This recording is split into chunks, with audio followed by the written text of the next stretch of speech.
தமிழ் தடம் அலைவரிசை நேயர்களுக்கு தஞ்சை சுகுமாரின் வணக்கங்கள். திருக்குறளை இயற்றிய குறளாசான் அவர்கள் இன்பத்துப்பால் பகுதியிலே ஒரு மாபெரும் கவிஞராக நமக்கு தென்படுகிறார். அற்புதமான ஓமைகளை கையாண்டு அந்த குறட்பாவுக்கு சுவையூட்டியுள்ளார். பின்னாளில் வந்த புலவர்களெல்லாம் குறளாசான் கையாண்ட ஓமைகளை தங்களது இலக்கியங்களிலே கையாண்டுள்ளனர். ஒரு குறட்பாவிலே குறளாசான் அவர்கள் எண்ணற்ற ஓமைகளை கையாண்டுள்ளார். அந்த அதிகாரம் நலம் புனைந்துரைத்தல். அதாவது தலைவனானவன் தலைவி இல்லாத பொழுது தலைவியை நினைத்து பாராட்டி மகிழ்வது இந்த அதிகாரத்தினுடைய பொருள். அதிலிருந்து ஒரு குறட்பாவை காண்போம். இந்த குறட்பாவிலே பல உவமைகளை குறளாசான் கையாண்டிருக்கிறார். அந்த குறட்பாவை காண்பதற்கு முன் அது உணர்த்தும் காட்சியை நாம் காண்போம். ஒரு தலைவன் இப்பொழுது தலைவியை விட்டு பிரிந்திருக்கிறான். அவன் செல்லும் இடங்களெல்லாம் பார்க்கும் பொருளையெல்லாம் தனது தலைவியோடு ஒப்பிட்டு பார்க்கிறான். அந்த அளவுக்கு தலைவி மிக அழகாக இருக்கிறாள். அந்த தலைவன் ஒரு நாள் அந்த வழியே சென்று கொண்டிருக்கும் பொழுது ஒரு மூங்கில் காட்டு பகுதிக்கு வருகிறான். அந்த மூங்கில் காட்டிலே மூங்கில்கள் நன்கு செழிப்பாக உயர்ந்து வளர்ந்திருக்கின்றன. அந்த மூங்கிலை பார்க்கும் பொழுது அவனுக்கு தனது தலைவியின் தோள்கள் ஞாபகத்துக்கு வருகிறது. இதுபோன்று அழகான தோள்களை உடையவள், இந்த மூங்கிலை போன்ற அழகான தோளை உடையவள் எனது தலைவி என்று நினைக்கிறான்.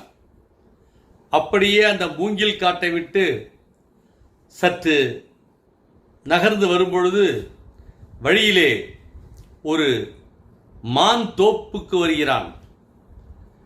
அந்த மாந்தோப்பு உள்ளே சென்ற பிறகு அந்த மாந்தோப்பிலே மாமரத்திலே இளம் தளிர்கள் சற்று வெளிரிய சிவப்பு நிறத்தோடு பார்ப்பதற்கு ரம்மியமாக இருக்கின்றன.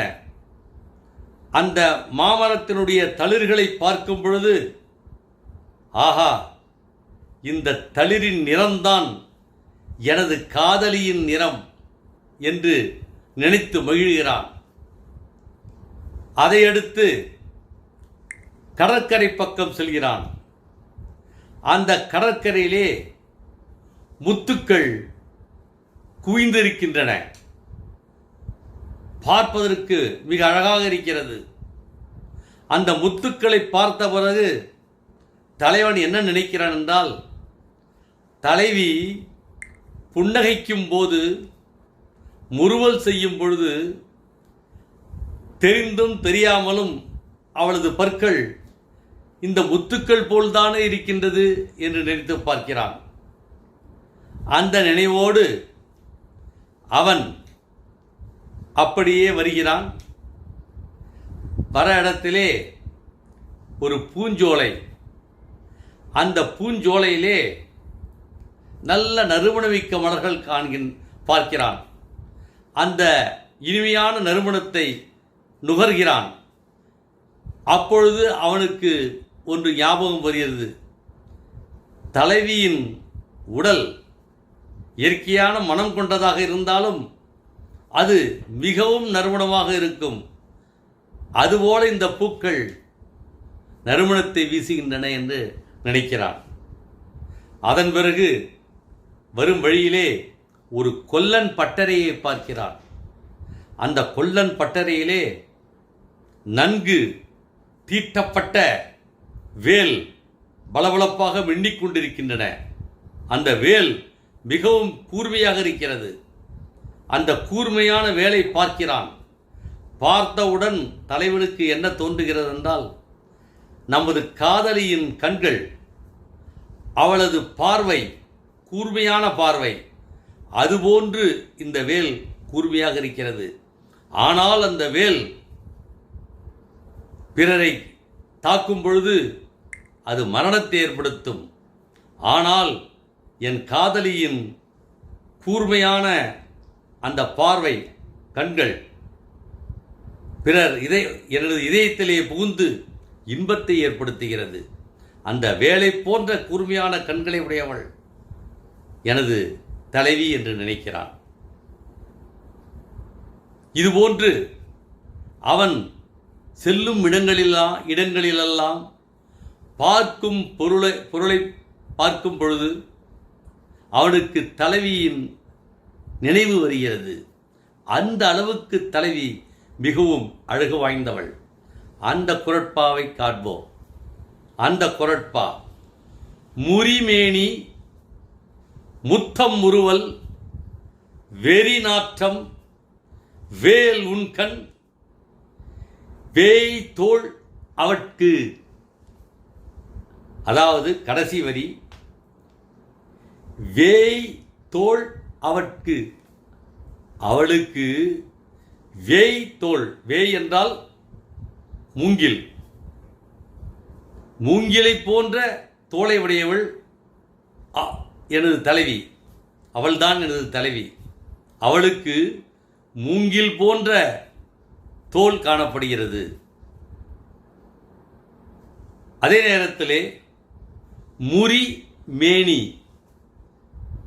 முறி என்றால் தளிர்கள், தளிரின் நிறம், அந்த மான் தளிரின் நிறம், அதே நிறம்தான் அவளது மேனி.